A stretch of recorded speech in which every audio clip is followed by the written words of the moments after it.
right, we got Rick Hughes from Sword today, guys. Hello, everybody. Welcome to Off the Charts, episode 389. My name is Dan, and I shall be your host, but I'm also going to have my co-host, Mike, here from... Grab a stack of rock. There you go. And of course, we are extremely, extremely honored to have our guest here today, Rick Hughes. You must know him from Sword, Saints and Sinners, his solo albums from 95, 2006, and 2016.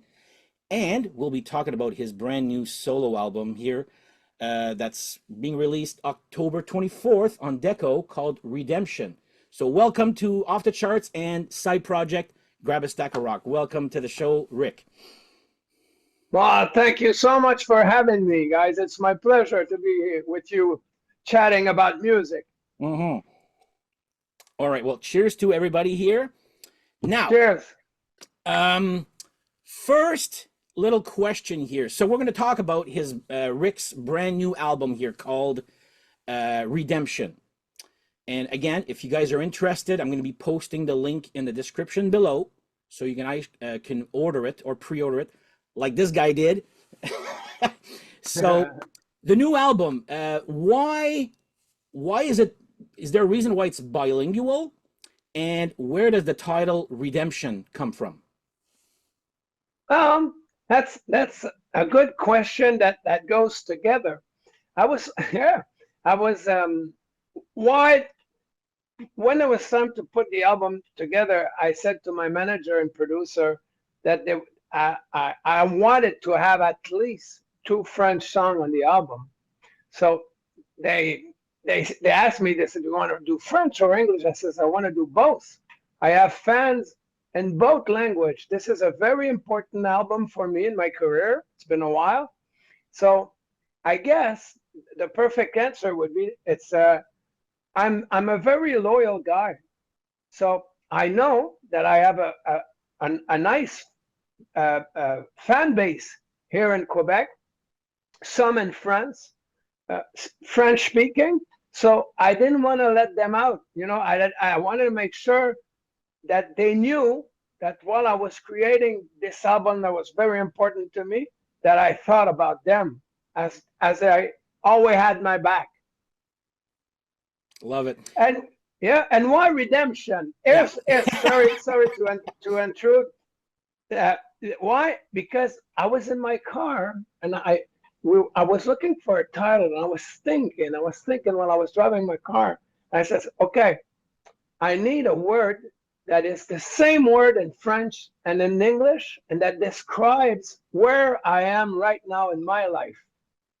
Oh. So I came up with a couple of words, but redemption, when I got home, I looked it up. I looked at the definition, not the biblical definition, but the definition.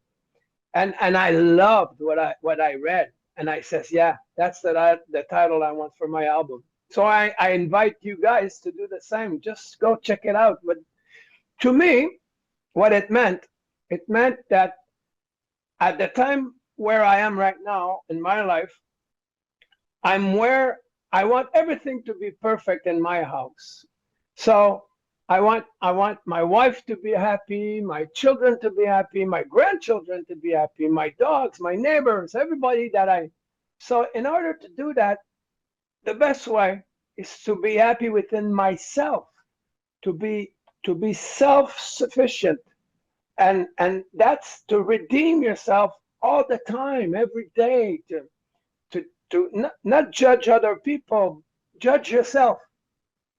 Judge how did you react to this news, or to the way that person talked to you, and this and that. And then when you think about that, you become a better person every day, because you don't keep on redoing the same mistake and that brings you down. So it's a long explanation, but with a title like that, it needs a long explanation, I guess. Perfect. Okay, well, I love it there. All right, Mike's got the next question here. I really like your answer, Rick, because when I was listening to the album, I got a very like positive vibe from it. Mhm. Like I found the music and the lyrics to sort of be sending a positive message and an uplifting sort of like let's go kind of vibe on the music. So but my question is about physical media. As you can see, I am a collector of physical We media. are. We are, Beautiful. and my question is kind of a two-parter.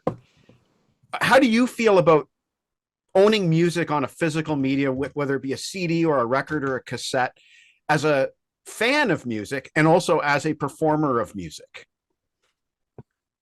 I think it's very important to still have the physical part, but I have nothing against the numeric part, with because I'm the kind of guy, like you said, it shows in my music. I'm a very, very positive guy. I roll with the punches. I don't fight the system. I just go along, you know.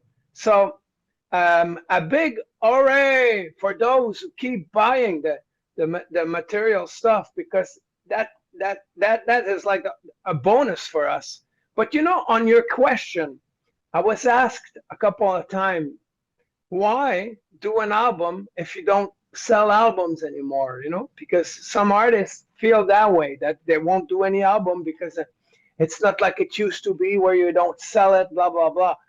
And my response to that is that life is not always about money. Sometimes you're gonna go with your heart instead of going with your wallet, because it's your heart that comes first. And in my case, I've been lucky enough to have a steady life. So I'll be happy if I sell a lot, you know, of this album. But that's not why I did it. I did it to please myself, because I'm at a point in my life where I had to record an album. That's what art sing performer do. Mhm. And the way it was done, it was, I'm sure you have plenty of question about the guest on the album and everything. So I'll leave it at that. But like I said, like I said, it's not always about the money, you know. It's cool that people still buy stuff and come to the show and get to the merch table and get grab their hands on collectible. That's the bonus. So, just Perfect. as a follow up, it'll be available on CD, on vinyl, and digitally. Oh yeah, and they're beautiful. The quality control was from A to Z on this record. I mean, everything was very, very. I wanted to make sure that, like you said, that it was positivity when you put your hand on the album. Perfect. Awesome. All right. Now, mine's more of a statement than a question here, but Okay. when we got the rights to the interview here today, and we got the advanced copy of the album, I don't want to sound like I'm sucking up, but this album well, not was, is great. And I'm a guy that lyrics, to me, my brain doesn't function, like I can't really understand poetry or stuff like lyrics like that, but I do understand, instruments and vocal melodies. And the melodies on this album, like what you're singing, your vocal melody with the song itself, I just thought it was like so beautiful here. Um, Wow. Again, like I said, and I was telling Mike earlier, I says, listening to your album did not feel like a chore. I was genuinely like looking forward to listening to your album, like going to bed at night or just doing something else. I was like, man, this album really, really clicked with me. So that was just a little suck up comment from my part here, but I wanted Uh, to say like this album, guys, is good, is very good. But your but that, vocal melody and the power of your voice is wow to me. Like, so I just wanted to say that. yeah, well, listen, Dan. Everybody needs positive affirmation, like you just did, and I'm one of them. I need that. So thanks for saying so. I really mean that. And I really mean what I just said. It again, it's not just me because you're here. It's like I've been listening to this all week. And I remember Mike when he told me when he first got the album. I was like, he's like, man, this new album is pretty good. And I was like, in my head, yeah, yeah, whatever, Mike. There. Then I listened to it, and then I listened to it like, yeah, Mike's right. So anyway, it's a very good one here. All right, Mike. So Dan let me ask the question about the guests, and I don't have a full list of credits, but I know a friend of mine actually, Sean Kelly, plays on this Oh, album. I know that because he posted it on Facebook this week. And I know that you've got obviously the one big track that everybody's talking about with the Ozzy Osbourne Speak of the Devil lineup of Brad Gillis from Night Ranger, Rudy Sarzo from Quiet Riot, and Tommy Aldridge from Whitesnake. That legendary lineup. So I guess the question is, well, I guess it's another two-part question. Was your mind completely blown? And how did you get these guys on your album? Are they colleagues? Do you know them, or was it some other way? ah, man, what a question! What a question! Yeah, well, let me make a long story short. When I was with Saints and Sinners after Sword, I recorded one album produced by Aldo Nova, Yeah. and the keyboard player was Jesse Bradman, a guy out of San Francisco, became a close friend. He's so talented, this guy. He's not only a keyboard player, he's a songwriter, melodist, lyricist. So when it was time to start to pick up, to choose song for the album, we asked Jesse Bradman if he had songs for us. And he says, well, right now I'm working with Brad, Brad Gillis. What? Brad Gillis? Man, I love Brad Gillis, especially what he did when uh when Randy Rhoads died. Everybody was going, what's going to happen to Ozzy? And then Speak of the Devil happened, and everybody went, wow, who's that guy? Yeah. So so so Jesse asked Brad if he could send us some song. We didn't know Brad by then. I got the song that says, yeah, I want to record those two songs that he sent me. So he made a connection with Brad. So we became friends. And then when it was time to pick a song for a cover, I wanted to do The Real Me because it goes with the concept of redemption, becoming your real self. So I said to the producer, John Webster, I said to John, we should ask Brad to play on The Real Me. He says, yeah, and if we do that, we have to incorporate a guitar solo, and because The Real Me is really John Webster's version. When you think about it, he's the producer, he's the brainchild of the album. So when Brad accepted, they came up with the idea of asking Rudy and Tommy to finally reunite them after 40 years of not being together in the same room and the same project. So it was a long shot, and it worked. And today I'm so happy for it.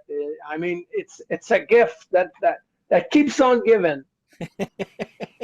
The playing on that song is incredible. I was telling Dan earlier, I don't think I've ever heard Rudy play that busy before. And Yeah. Yeah, Brad's soloing on that track is just wow, like just freaking I hear you. incredible. Yeah. I told Brad, I said, Brad, your guitar solo is like you're singing something. All that's missing are words, man. It's Yeah. like the guitar, your guitar is talking. It's incredible. And you've mentioned Rudy, you've mentioned Brad. I guess because you kept Tommy for the at the end, because Tommy Aldridge's performance is like out of my mind.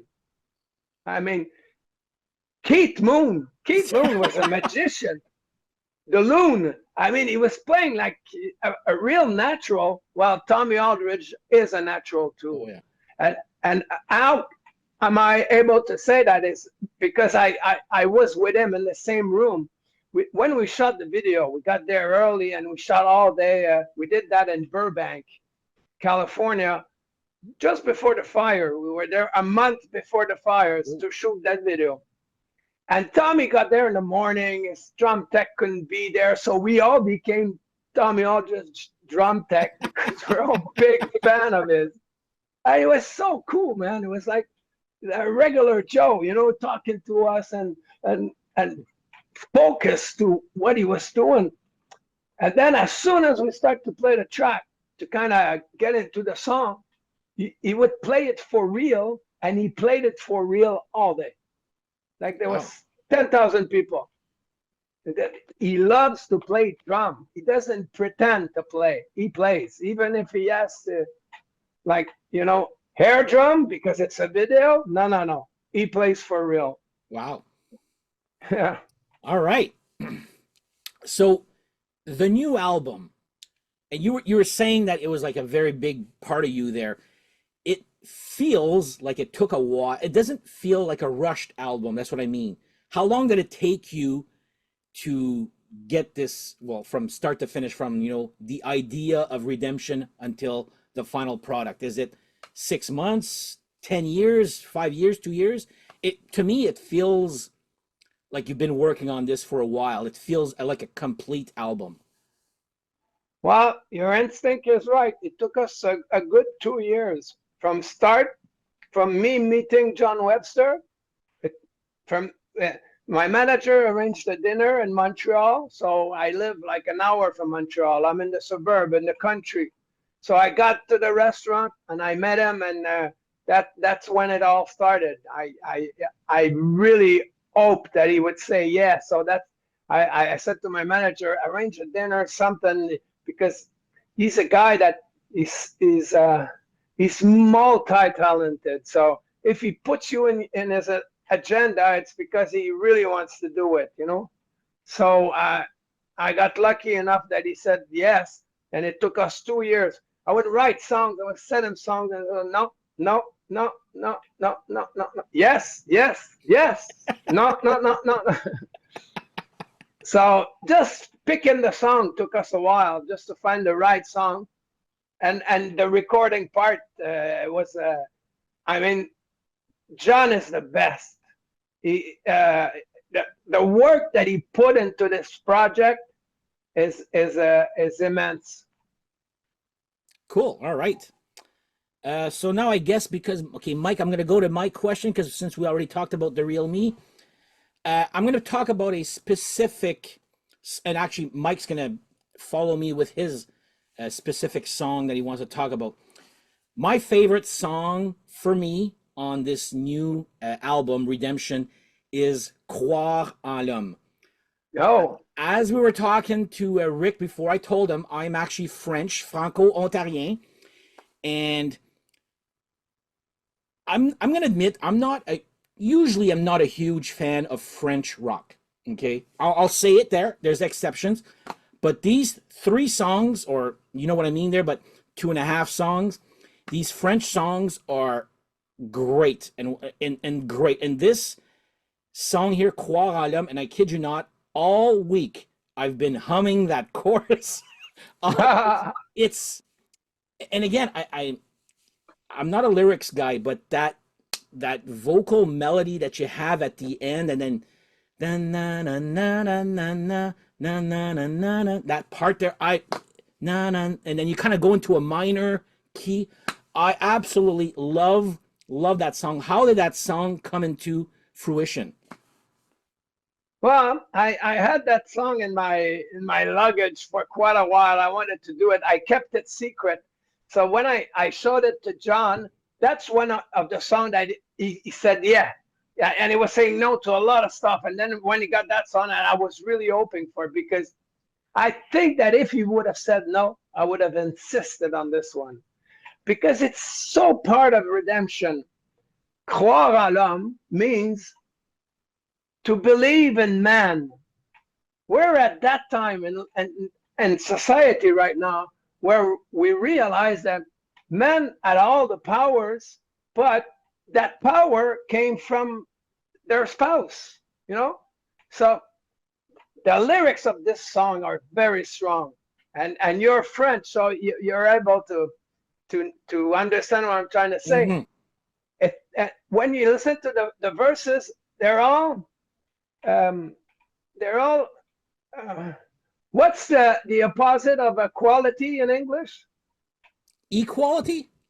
Now, what's the uh, Inequality is what I would say. Inequality. inequality? Yeah. No, I mean equality. You know, like Oh, being honest, being oh, Oh, okay. we say qualité in French. Let me But get my okay. my thesaurus here. I wasn't expecting to be quizzed today. But anyways, one thing's for sure is this song uh, is an humbling song for man because it puts the words tells you what man can become when they abuse power, when they're abuse of their trust of the so so croire en l'homme says that if you really want to get better, then you should treat people around you better. That's what it is. Oh, wait. Thank you for that song. Like to me, that really hit the spot. That's just beautiful right there. All right, Mike, you're up. It was difficult to pick a favorite song because I'm kind of tied between Dead End Road and another song that comes a little bit later on the album. I think it's probably the most powerful song, both lyrically and in a musical sense. It's got some weight to it. But I'm talking about the song that's been stuck in my head all week, "The Will of the Gun." And can you tell us about that song?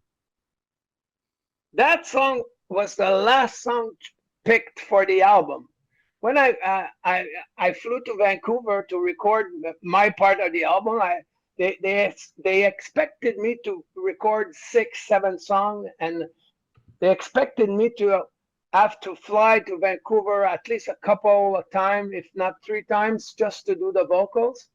But I was so prepared that I got there, and then and 1 week I recorded the 9 songs that already were decided on the album. So while I was doing those 9 songs, John offered me Will of the Gun. So I listened to it, I checked the lyrics, I says, that's the song that this album is missing right now. So I learned the song while I was recording the other one, and I recorded before I left. So what I was supposed to do like in 3 weeks, I did in 1 week. Wow. I wonder if that's why it has such a immediate grasp. If it's just because you just jumped in there and sang it. I don't know, but there's something about that song. And I was telling Dan earlier that if I was going to pick a single from the album to be the hit single, that would be my pick. Song blew me away, literally blew me away. Well, thank you, because it does. This is one of the songs that lots of time people tell me that it's their favorite song. You want to know my favorite? Go ahead. Okay, but for now, this is my favorite because it changes all the time.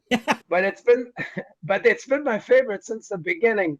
It's "Shake My Soul." Yes. Yeah, that's a my good favorite one. song. That's a good one.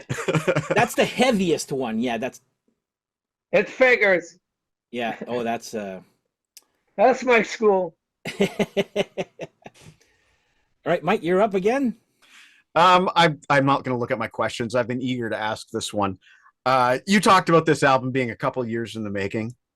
I beg to differ, sir. This album's been 34 years in the making because back in 1991, I bought an album called Blood on the Bricks by somebody that you mentioned earlier, Aldo Nova. And there was a single. It got a lot of Much Music airplay, but Someday. And I'm wondering, that also fits with the theme of redemption because you are taking this song that you co-wrote with Aldo and John Bon Jovi, and you are now releasing it as a Rick Hughes song. And I just want to know how that feels and how that came to be. You too have a good instinct because this song yeah, this song means so much to me. I wrote the song. I wrote the song when my first child was born. It was a reflection of I lost my dad very young. My dad died. He was 29 years old. He was a musician. My mom sang in his band. I was 8 years old, so I grew up without a dad. And what it made me tough. So when my first child was born, it was like a reparation. It was like the universe was giving me a life they had lost, you know? So that's what the lyric is about. When I woke up this morning, you had gone away. Imagine it being an 8 years old and you wake up one day and your dad's not there anymore. And you know why? Because he's dead, you know? So when I showed it to Aldo, we were doing Saints and Sinners, and he was like this. And someday I'm going to take you home. Talking about my child. So he goes, man, what? He says, it's good. I said, okay, cool. So I thought we would put it on Saints and Sinners album. He says, but Rick, I was looking for a song for my album, and you know that John is producing it. I says, yeah, yeah. He says, well, you got plenty of ballads on Saints and Sinners. I need a song like that, and I would really appreciate it if you allow me to record it on my album. So I said, Aldo, you had me at Bon Jovi.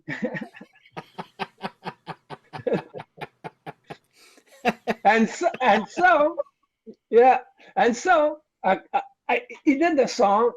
So while they were recording it in Montreal, he gave me a call and he said, listen, Rick, you got to come down to the studio because we were reworking the song with new arrangements and new lyrics. So you have to approve it. So we're going to split the credit, you know, accordingly. So I said, listen, Aldo, I trust you and John Bon Jovi 100%.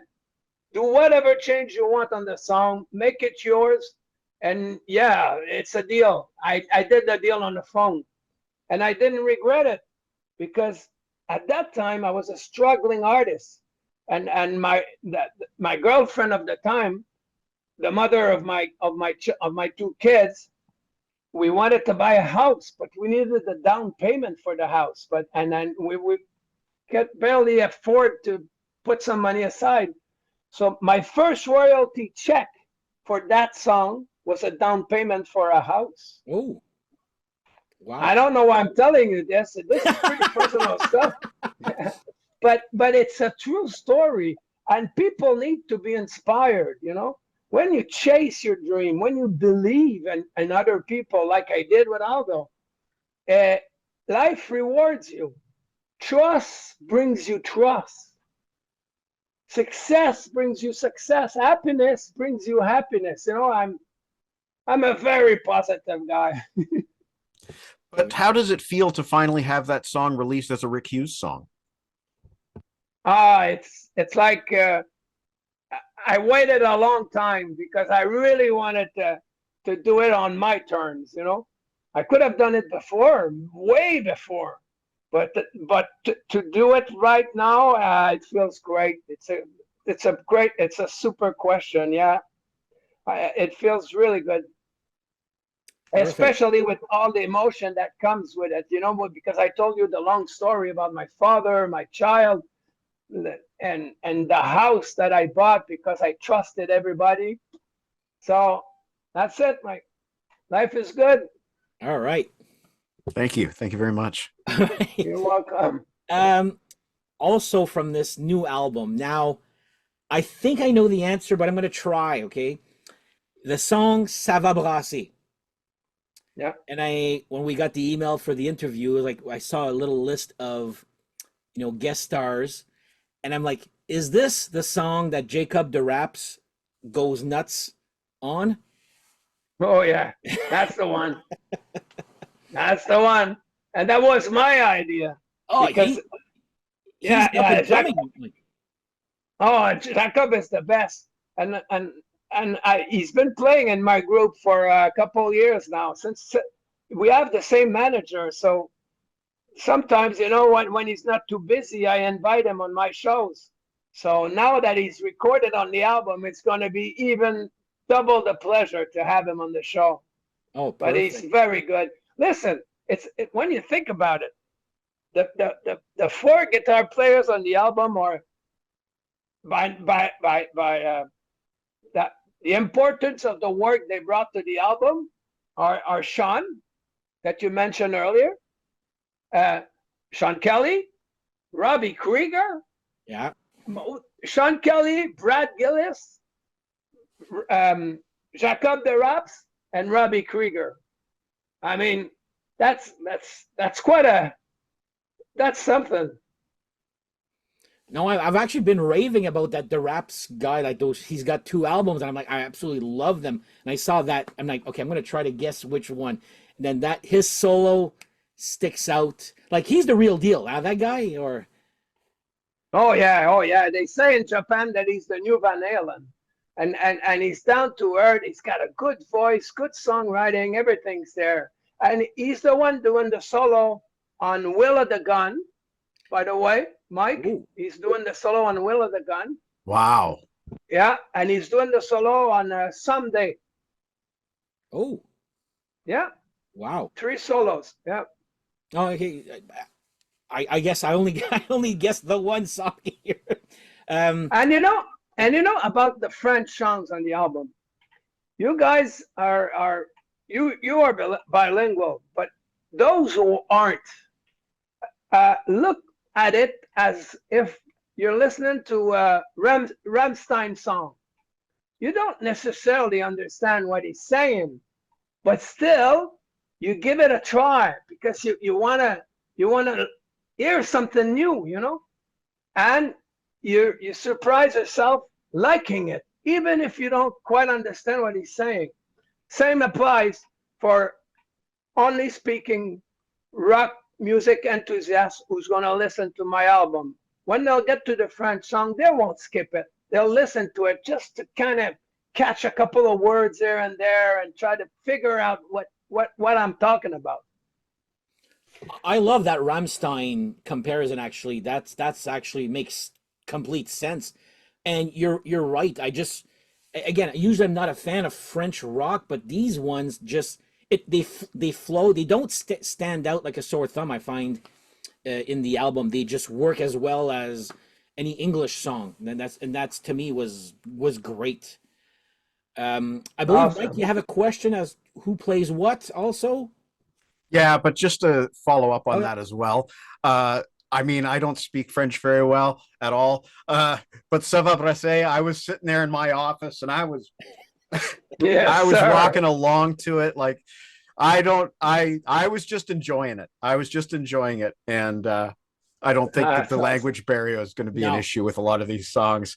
But Yeah. yeah, also just to follow up on Sean Kelly, I was curious how many songs he plays on. Is it solos? Is it rhythm? Yeah, that guy's incredible. There's a reason that Lee Aaron uses him and Coney Hatch and Helix and all these bands. Yeah, and by the way, Lee Aaron sings with me on one of the French songs. When it was time to cast people around, I got a French singer who sings in the English, and I got the English singer that sings in the French song. That Really? was that was that was on purpose. Croire en l'homme. Listen, it's Lee Aaron that does the back vocal with me. Wow. Wow. Okay. I'll Yeah. See, this is why I can't wait to get the CD and open it up and look inside. And But about Sean, what I love about my album is that it was done the old style. I mean by that is that John Webster went with Sean, with the rhythm section and Sean, and they recorded the core of the album at Little Mountain Studio, which is now called Hyposonic Sounds. Nothing has changed.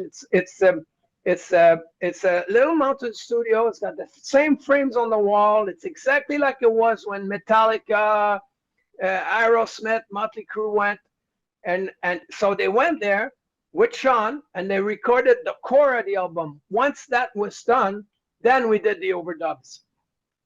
So Sean's Kelly sound is all over the place.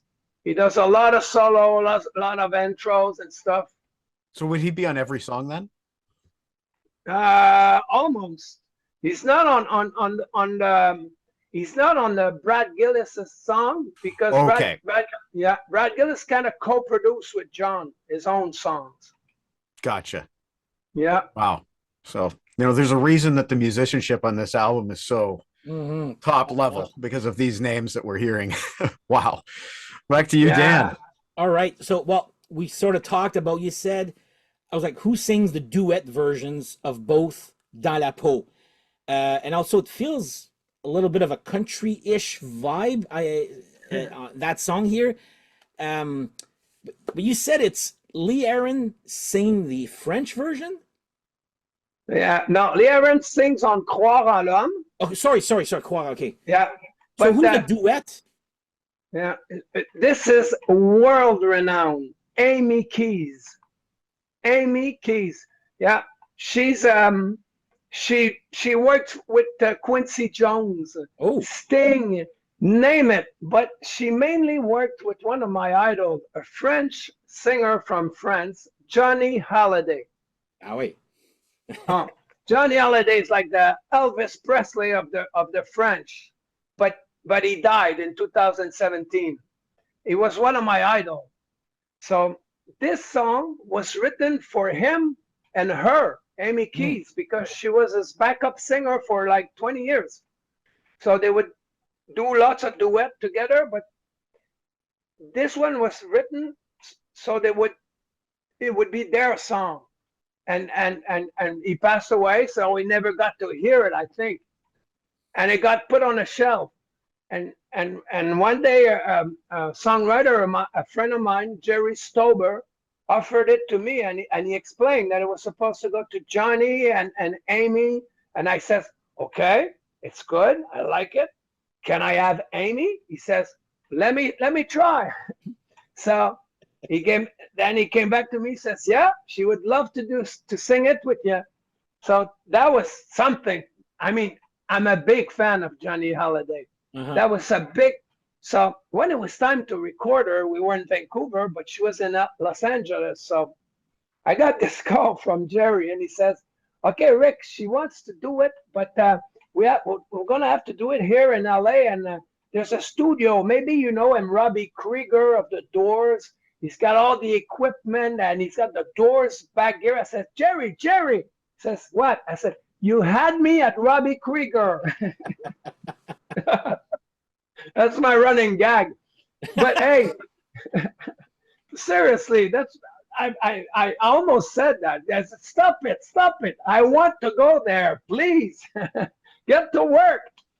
So we got there with Amy Keys, and while I was there, I came up with the idea. I said, listen, it's like you said, it's a bit country-ish, but when you think about it, he goes, pow, pow, it's a bit Roadhouse Blues. Eyes on the road, yeah. You see? Yeah, true. Okay, yeah. He's got the same chug rhythm.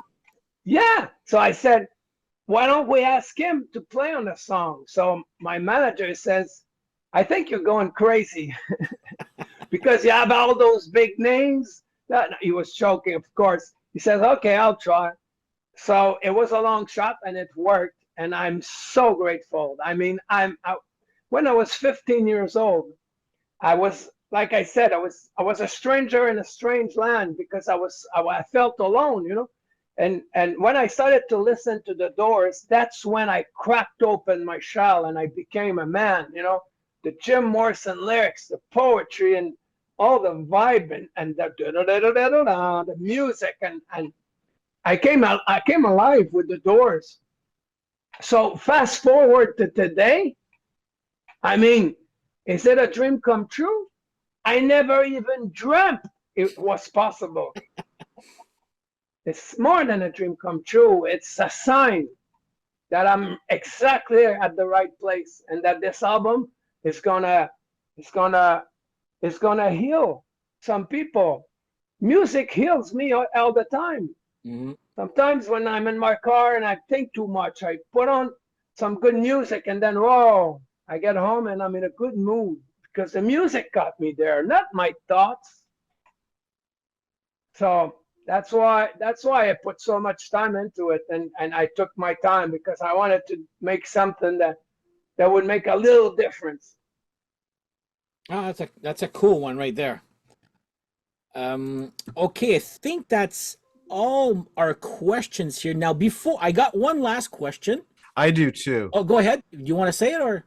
Yeah, I was just going to ask Rick if you could just tell the story about your Motorhead banner that we were talking about before the show. Yeah, this is, as you can see, Motorhead plus special guest Sword. Can you see the sword there? Yes, I can see the So, logo. Yeah, yeah. so my brother and I, we were the kind of kids that at 15, 16 years old, we had to quit school to help our mom pay the rent and stuff. So we would buy our records, our instrument ourselves. So we would stay in line and buy the new Motorhead, the new Alice Cooper. You know, we're lovers of music. And one day we're in the UK and we're opening for Motorhead. So I'm with my big brother Dan, and this poster is on the wall. And I said, Dan, I need to bring that home. He says, yeah. So, yeah, and back then, you know, I had to roll it and make sure they didn't fold it and everything. Yeah. So I brought it home, and next to it, right there, is a letter that Lemmy wrote me, a personal letter while I was there in London. I was in my dressing room. He was in the other dressing room, and he came and he started to talk to me, and I explained a bit where I came from. He went back to his dressing room. I didn't know what he was doing, and then half an hour later he came back and he gave me the letter, and he writes me something. It's beautiful, and it finished saying to Rick, Lemmy. I Nice. got that. Nice. Imagine that. Unbelievable. I remember Lemmy. back in 1987, I'm watching my Much Music, and there's this new band called Sword that came on.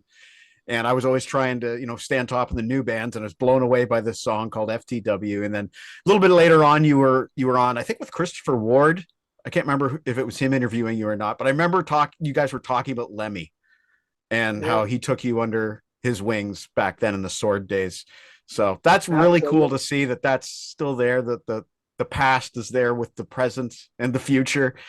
And But you know what? It's a good point that you're making, because when you think about it, he was the first to influence me of how a rock star or performer should act with people around him. And Lemmy was one of a kind. Hmm. He was kind to everybody. He would come to our dressing room and go, "Hey guys, how did the child check did go today? It was perfect, Lemmy. Everybody's treating you perfect, right? Oh yeah, everybody's cool. Perfect. Let me know if you need anything." That was Lemmy. Wow. So it influenced me later on in life, because everybody would go, "Oh, you met Lemmy. How was he?" You know, he was the best. That's what he was, the best. Same goes with Alice Cooper. When I met Alice Cooper, he was such a great guy, Hmm. respectful, and gentle, and you when they say sometimes when you meet your heroes you're disappointed. Well, I was lucky enough that it didn't happen. I met my heroes and they were all kind to me, Yeah. it's like awesome. yeah, metallica was something, because we were we opened for them at that exact time when Cliff died. Oh. Oh, wow. Yeah, the tour was canceled. So everybody got back home. They were coming to Canada, and we were getting on the leg of the tour of Canada, and they reached out to us because they got somebody gave them the cassette of Metalized, and they loved it.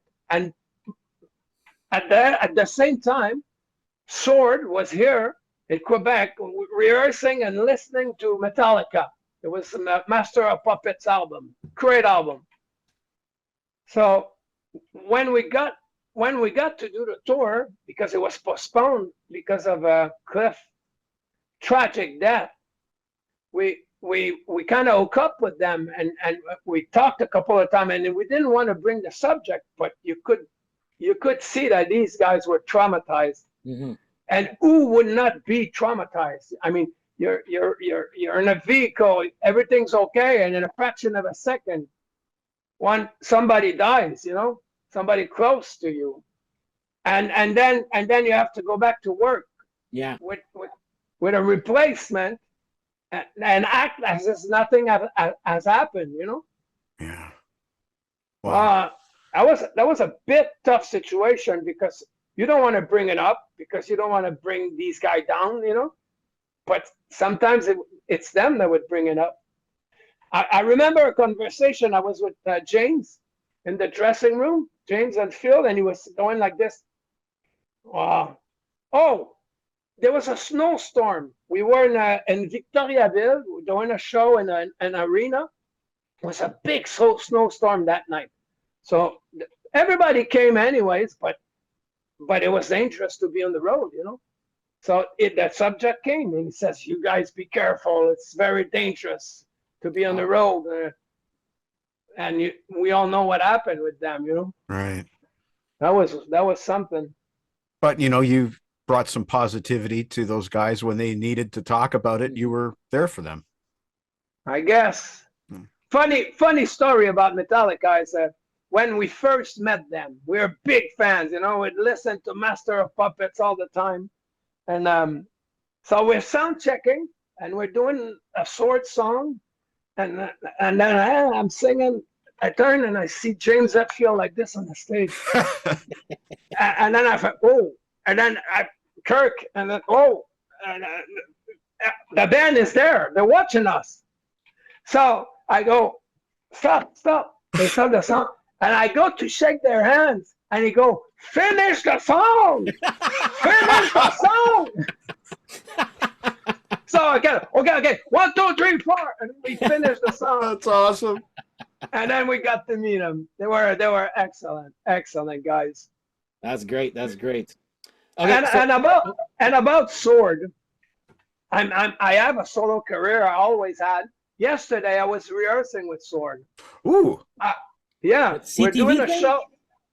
Yeah, the CTV thing. Yeah, we're doing a show on the 18th of October in a club in Montreal, Club Soda. Mm-hmm. So we were rehearsing yesterday, but we rehearsed for like since we know that we were doing that show, 20 rehearsals. We don't need 20 rehearsals. 2 or 3 would have done the job, but we love to do it. Yeah. You know? Yeah. We've been together since we were 15 years old. Imagine that. Wow. So we know we have a show coming on. We have a way of communicating. Everybody goes, okay, we do this, and we'll decide for the rest. And so we've been rehearsing Monday to Wednesday for 4 weeks, 5 weeks, and we don't need to. Last night, the rehearsal finished. We jammed some old AC/DC. We did that for like at least half an hour. Wow. Everybody just came down and they were listening to us because we know all their songs, man. And That's awesome. we had a good time. Yeah. And for those who don't know, that new Sword album is awesome too. So you got 2 albums to buy if you don't have it yet. Get the new Sword, get the new Rick Hughes. There you go. Back to Dan. Now, I'm going to end. Well, this is my last sort of question. It's a little story of how I need to apologize to Rick for something that he probably doesn't know. So I'm from Ottawa, and imagine this was probably 3 summers ago. 4 idiots, one of them is me, driving from Ottawa to Trois-Rivières.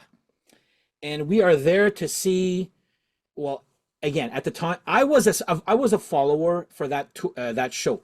So we're going to Trois-Rivières to see Hatebreed, Anthrax, and Black Label Society. We arrive in Trois-Rivières. We're talking to our buddies. Anybody want to see Hatebreed? No, we don't wanna. Blah blah blah. That's nothing against. It just doesn't say anything for me. Anyway, we're at the restaurant just drinking beers. You know, Hatebreed must be done now. We get to the venue. Who do I see? You taking pictures. Rick is taking pictures with people, and I'm like, what's going on here? And then I see a merch table with Sword. I'm like, did I miss something here? And there's a lesson to be told for this story here. So that's where I bought those the two Vinyl. the two reissues there. I felt so bad because I go to the girl at your merch table, and I go, "Is Sword playing next?" And she goes, "No, I think they played before." I'm like, "Oh my God, I just missed Sword." I was so upset with myself.